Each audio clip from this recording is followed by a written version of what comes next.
In this video, I want to share with you how a full-time RV living can actually be very, very compatible with the FIRE lifestyle. And if you don't know what FIRE is, even more reason to stay tuned. This channel is Traveling with Troy and Rhoda. I'm Troy, my wife is Rhoda, and over 3 years ago, we jumped into full-time RV life. We sold the house, we fully downsized, and we're taking our jobs on the road while we travel this country to see people and places. You'll notice Rhoda's a little camera shy, but I try to sneak her into videos sometimes when I can. Like any topic, there is actually much debate on whether RV living will cost more or less than living in a house. To me, it's really a silly debate. Either option costs however much you make it cost, right? Lots of variables.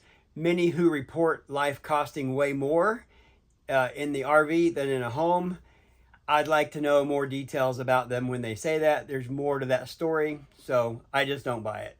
It really depends on what your home budget was like before and what your RV budget's like now. You have control of both, so what's really going on? But that's a topic for another video. For us, this life has been far less expensive than when we lived in a house in West Omaha.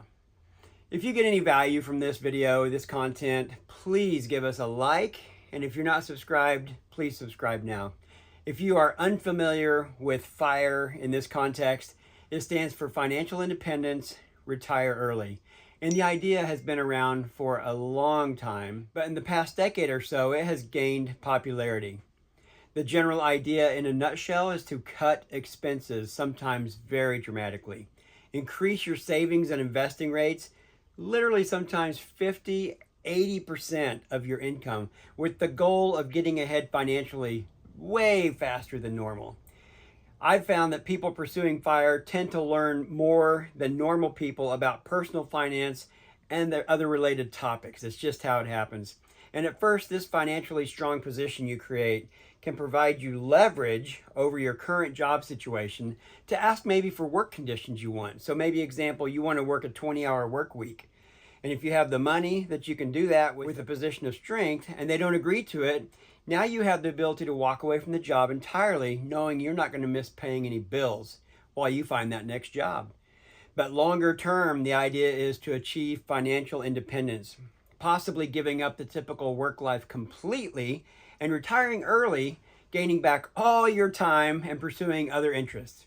Some people will take this time and travel constantly, many times on a surprisingly low budget because that's now their lifestyle, even when traveling globally. Some people pursue business ideas that they're passionate about, but lacked adequate time before to explore. This concept has allowed some people to retire from a daily grinder job by age 30, and that's extreme, but it does happen. But FIRE completely ignores the typical idea that retirement needs to wait until the age of 65. If you want to learn more, listen to the podcast called Choose FI. It started in 2017, and I began listening to Brad and Jonathan on that podcast soon after they started. And honestly, I have learned a ton from them and their various guests over the years. There are also 300 chapters of local Choose FI groups that meet regularly in person if you like in-person meetings. I've attended some of those in-persons and they're awesome. And in 2019, I was invited to share our FIRE plan with the Omaha group in Nebraska. More recently, I was asked to give another update presentation to this same group, sharing what we projected would happen versus what actually happened. In short, we did not FIRE, but we hit the road with our jobs and were able to start full-time RV life without needing to retire first. That presentation was actually a lot of fun for me. The group was very attentive, full of great questions. I had a 30-minute presentation ready to go, but we went for over 2.5 hours because people had so many questions and the conversation was just so much fun. So if you think about a budget when living in a house, there are only so many expenses that you can fully control yourself. For example, your mortgage is set in general, including taxes and insurance. Don't forget maintenance and updating in order for your house to hold value, but you have no real control of your mortgage except maybe if you refi for lower interest rates. You could move to a less expensive house or a lower cost of living area, but in general, people tend to stay put. It's just easier, and the cost is the cost, and we just accept that. And for most people, housing is the big piece of the budget. Even with apartment or house rent, it is whatever it is and is likely to increase from time to time. That's just how it works. It's a lot of work to reduce those numbers in a house or an apartment because moving is not easy. It's a lot of work and it comes at a cost to do, both time and money. So this is an expense that is very different for RV life. To a large extent, you literally control your rent cost every time you move your RV. You even have the ability to push it all the way down to zero. While some people stay in high-end RV resorts with tons of amenities and fun things to do, $2,000, $3,000 a month or more, we personally target $500 to $900 a month, if at all possible, with exceptions being places like Glacier National Park, Yellowstone National Park. But even when we stay in awesome places like that, we do minimize the cost some by staying outside the park a half hour or so. We don't mind the drive. But those locations are still a high cost because you're nearby and the prices just go up. And that's why we do those only once a year or less on average so far. Now, another big expense for RV folks is fuel. We have to move all this stuff down the road. It takes money and fuel to do that. This one is also completely in your control if you want to cut that cost to stop moving as often. People who move every week have higher fuel costs than people who move every month. Seems obvious, but it's worth stating because some people just don't think about it that way. Also, moving more often tends to cause more motorhome repair needs as you are rattling things down the road and possibly now have less time for proper maintenance and upkeep because you're moving so often. So I mentioned $0 rent as a possibility. To accomplish that, you're looking at what is called boondocking. If you don't know, boondocking is staying at a location with no hookups, no power, no water, no sewer, just fully self-contained. There's a lot of details around this. There are a few ways to boondock. One is to have a friend or relative that has property you can park on, and sometimes people call that mooch docking.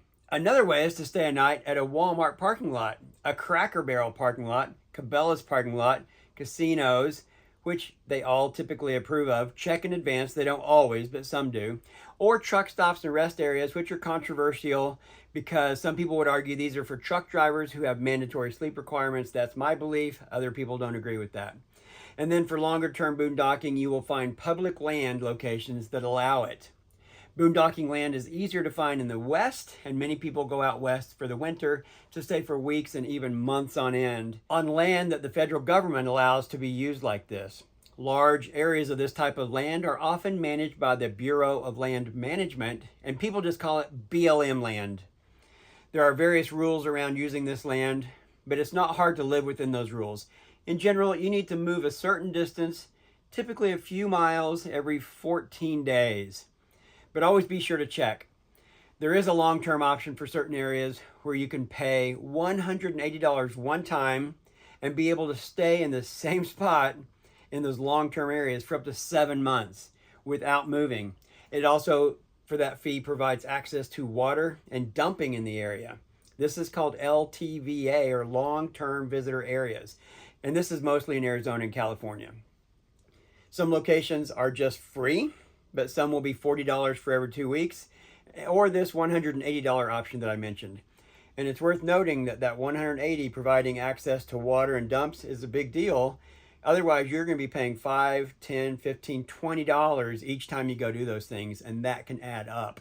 So controlling your equivalent of rent or a mortgage is very easy when living full-time in an RV, in my opinion.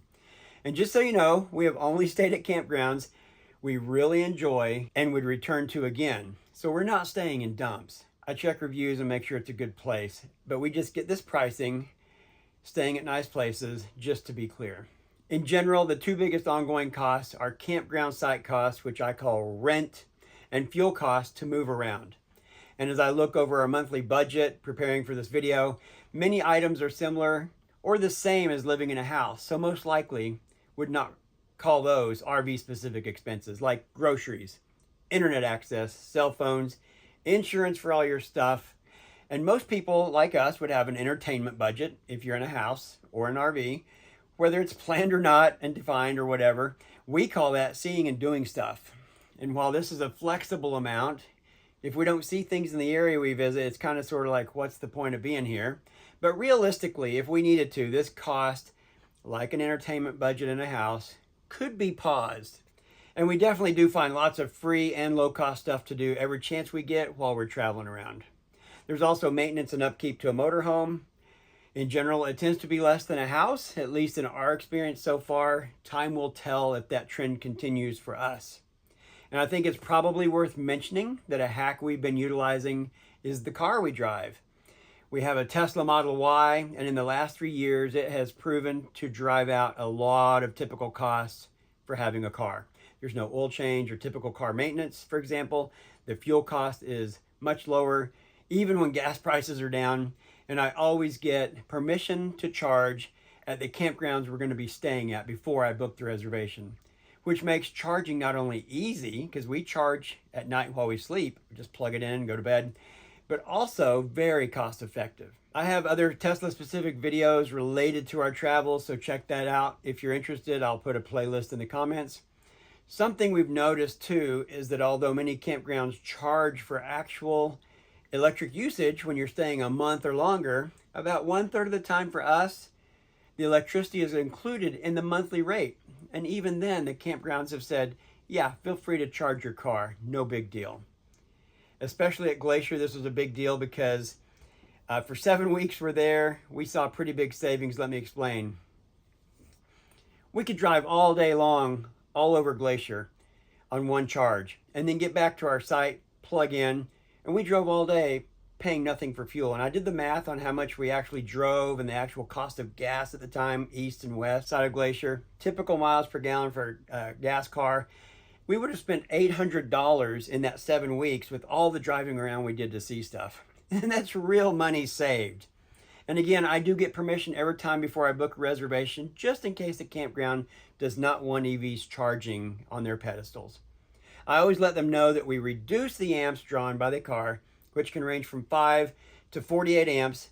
I set it to normally 12, and I have a Hughes Power Watchdog Generation 2, and I can see live data on the pedestal on my phone, including both lines 1 and 2 on the 50 amp circuit.